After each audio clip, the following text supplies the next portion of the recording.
জিকির করতে করতে করতে করতে নামাজের টাইমে নামাজ, নামাজ শেষে আবার জিকির, এ হলো নামাজ জিকির। জিকির করতে করতে নামাজ, জিকির নামাজ, নামাজ শেষে আবার জিকির, এ হলো নামাজ জিকির। নামাজ জিকির, জিকির নামাজ, নামাজ জিকির, জিকির নামাজ, নামাজ জিকির, জিকির নামাজ, নামাজ জিকির, জিকির নামাজ। নামাজ নাই যেই মুসলমানের নামাজ নাই, এই মুসলমানটা কেমন? শরীর ছাড়া মাথা ছাড়া শরীর যেমন, মাথা ছাড়া শরীর যেমন, নামাজ ছাড়া মুসলমান তেমন। কি বলছি? আচ্ছা 6 এর বইতে যদি নামাজের কথা লিখে দিত তো কেমন হইতো? আচ্ছা 7 এর বইতে যদি নামাজ পড়ার ফরজিয়াতের কথা বলে দিত তো কেমন হইতো? আচ্ছা 8 এর বইয়ের মধ্যে যদি লিখে দিত যাকাত দেওয়া ফরজ তো কেমন হইতো? আচ্ছা 9 এর বইয়ের মধ্যে যদি লিখে দিত দুর্নীতি করা মহা অপরাধ তো কেমন হইতো? হ্যাঁ, ভালো হইতো। আচ্ছা হ্যাঁ, আচ্ছা আমি একটা স্লোগান দিব এখন, আপনারা হ্যাঁ হলে হ্যাঁ বলবেন, না হলে না বলবেন। হ্যাঁ হলে হ্যাঁ, না হলে না। কোন কি কইছি? খন্তি মার্কায় দিলে ভোট, শান্তি পাবে দেশের লোক।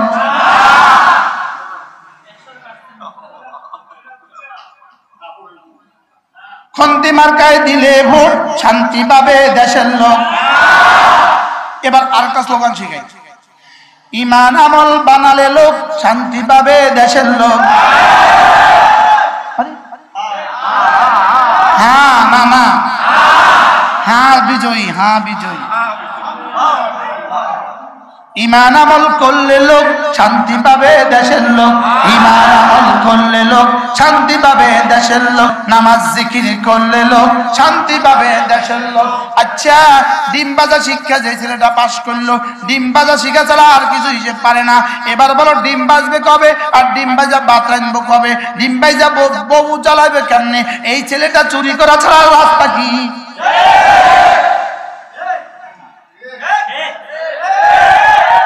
কিতা জি কিতা?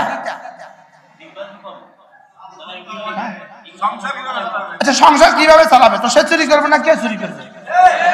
সে মসজিদে জুতা চুরি করবে না তো কে চুরি করবে? আমার সে মাহফিলে আসলে, মাহফিলে আসলে সবাই মোবাইলে, সবাই ওয়াজনে এত আরেকজন মোবাইলে পকেটে হাত দেয় কেন? তারা না বিবি আসতে কইয়া দিয়েছে চাল আনবে, তাতে তো চালের পয়সা নাই, তো চাল দিব কি দিয়া? জুতা চুরি দিয়ে আর মোবাইল দিয়া, বলেন না? মোবাইল চুরি করি আর শান্তি নেই। মোবাইলের মধ্যে কি একটা নম্বর লাগানো আছে, এটা দিয়ে বাইর করা যায়। গত 1.5 মাস আগে আমার অফিস থেকে মোবাইল চুরি হয়ে গেছে, ইনশাল্লাহ কালকে বাইরে গেছে। অতএব এই চিন্তা করি আর লাভ নাই, মোবাইল চোরের আর শান্তি নেই। কোন আমরা জুতার মধ্যে অ্যাপস লাগাই দিব, জুতা কইব কোনায় আছে। তুমি আগের বাক্য বলছো 100 মিথ্যা, পরের বাক্য বলছো 100 হাসা, কিন্তু তুমি এই 2 দিন পরে 1 মুঠ চা, 1 কাপ চা, 1 মুঠ মুড়ি, 2টা বেলা বিস্কুটের লাগা 5 ওয়াক্ত নামাজ ছাড়ি দিবা। আছে আসি কয় না? আছে যদি দোয়ালতা যাব না আমরা, বলো আমরা যাব না?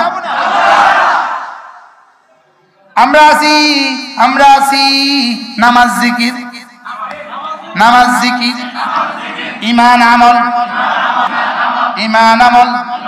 এই জন্য আমরা এক স্লোগান তুলি, বঙ্গভবন থেকে রান্নাঘর বেনামাজি মুক্ত করব। বঙ্গভবন থেকে রান্নাঘর বেনামাজি মুক্ত, বলেন না ইনশাআল্লাহ? বলেন বেনামাজি মুক্ত বাংলাদেশ, শোষণ মুক্ত বাংলাদেশ, দূষণ মুক্ত বাংলাদেশ, দুর্নীতি মুক্ত বাংলাদেশ, বেনামাজি মুক্ত বাংলাদেশ। হ্যাঁ, কবে আসবে সেদিন? কবে আসবে সেদিন যেটা আমরা ঘরের বাতায়ন দরজা খুলে ঘুমাবো, কোনো আর দেশে আর চোর হবে না। যেদিন আমাদের রাস্তাঘাট গুলো এমন ভাবে একবার করবে 30 বছরে আর ভাঙবে না। হ্যাঁ, আমাদের হাসপাতাল আর ভবনগুলো যেদিন রডের পরিবর্তে বাঁশ দিবে না। কি আমাদের নেতারা যেদিন বিদেশে আর বাড়ি বানাবে না। কি যার দেশ ও মাটির বন্ধু মাটিও মানুষের বন্ধু, আমাদের প্রিয় নেতা। মাটির বন্ধু বাড়ি বানায় কানাডা। আমরা আমরা আমরা হলাম দেশের দুশ্মন, আর জীবনে কোথাও বাড়ি বানাই নাই, বিদেশে বাড়ি বানাই নাই, দেশের দুশ্মন।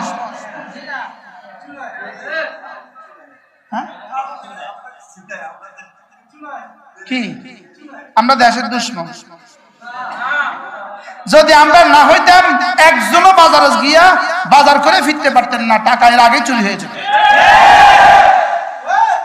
শুধু যে দূর বেঁচে আছেন ওলামায়ে উম্মতের কারণে বেঁচে আছেন, মসজিদের কারণে বেঁচে আছেন, মাদ্রাসার কারণে বেঁচে আছেন, তাবলীগের কারণে বেঁচে আছেন। বাস্তব না বাস্তব? এই দেশের শান্তির শেষ সুবাতাস, শান্তির শেষ সুবাতাস শুধুই ওলামায়ে উম্মতের বরকতে। বাস্তব না বাস্তব? আল্লাহ তৌফিক দান করেন। প্রতিদিন 100 বার কালেমা তৈয়বা জওয়ানরা ইনশাআল্লাহ। কি শিখলাম আজকে? জিকির ফরজ। বলেন জিকির কি?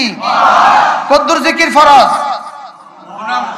জেদ্দুর জিকিরে আল্লাহ তাআলার যে কথাগুলো, আল্লাহ তাআলার যে সিফাতগুলো মনে রাখলে পরে, আমার কলিজায় আল্লাহ তাআলার যে খেয়ালগুলো আসলে পরে, আল্লাহ তাআলা আমাকে দেখেন, আল্লাহ তাআলা আমাকে শুনেন, আল্লাহ তাআলা আমাকে জানেন, আল্লাহ তাআলা আমার সব হিসাব রাখেন।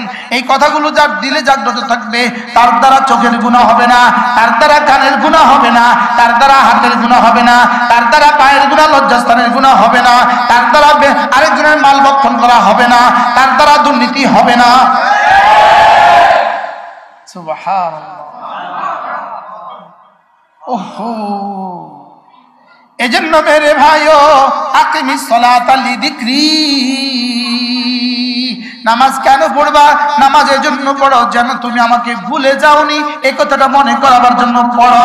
সুবহানাল্লাহ। আমাকে জিকিরের জন্য পড়ো নামাজ। নামাজ হবে জিকিরের জন্য, রোজা হবে জিকিরের জন্য, হজ হবে জিকিরের জন্য, জীবন হবে জিকিরের জন্য। সুবহানাল্লাহ। বলি জীবন বানিয়েছে জিকিরের জন্য। জীবন বানিয়েছে কেন? আমি বলি বন্ধু, গাছগুলো বানিয়েছে আমাদের চেয়ার আর খাট বানাবার জন্য, গরু আর ছাগল বানিয়েছে আমাকে দুধ দেওয়ার জন্য, মুরগি আর হাঁস বানিয়েছে আমাকে ডিম দেওয়ার জন্য, আমাকে বানিয়েছে জিকিরের জন্য। কি বলছি? আমাকে বানিয়েছে কি? আমাকে বানিয়েছে জিকিরের জন্য। মোবাইল বানিয়েছে আমার জন্য, গ্লাস বানিয়েছে আমার জন্য, মাইক বানিয়েছে আমার জন্য, আমাকে বানিয়েছে জিকিরের জন্য। কি বলছি বলেন? হ্যাঁ, তোমরা বানাইছে ব্যাংকের ডাক শিখার লাগে।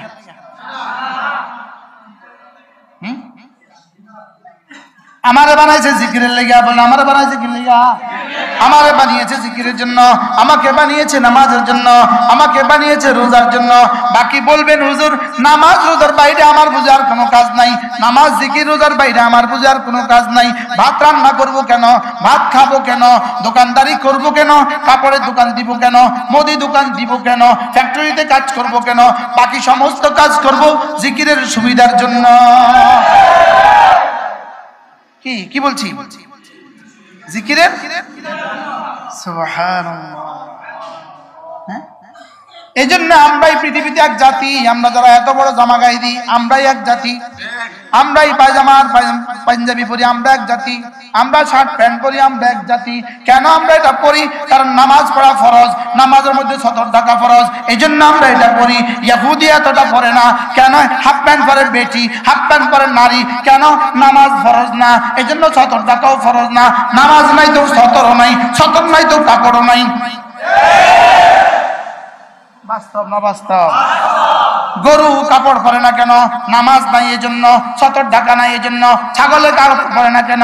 নামাজ নাই সতর নাই এজন্য। কুত্তা কাপড় পরে না কেন? নামাজ নাই সতর নাই এজন্য। ইহুদি কাপড় পরে না কেন? ইহুদি লানাতুল্লাহ, ইহুদি লানাতুল্লাহ, যেই মাইর খাইছে জীবন আর কোনদিন মারতো না। মার কারে কয় কিও কয় কথা। অপেক্ষা করো, সামনে মায়ের কি আছে আল্লাহ ছাড়া কেউ জানে। অপেক্ষা করো। সামনে কি পরিমাণ ফিডা আছে ইহুদি জাতি কুত্তা শুয়োর ইহুদি সামনে কি পরিমাণ ফিডা তোদের কপালে আছে আল্লাহ ছাড়া কেউ জানে না। গাছের পিছনে আশ্রয় নিবে, গাছের পিছনে গাছ বলবে ইন্না ওয়ারাই ইহুদিয়ান, আমার পেছনে একটা ইহুদি আছে, ফাকুলুন মার ধরেন। পাথরের পিছনে গেলে পাথরও বলবে ইন্না ওয়ারাই ইহুদিয়ান, আমার পেছনে একটা ইহুদি আছে, ও আখিয়াল মুসলিম, ও মুসলমান ভাই আমার পেছনে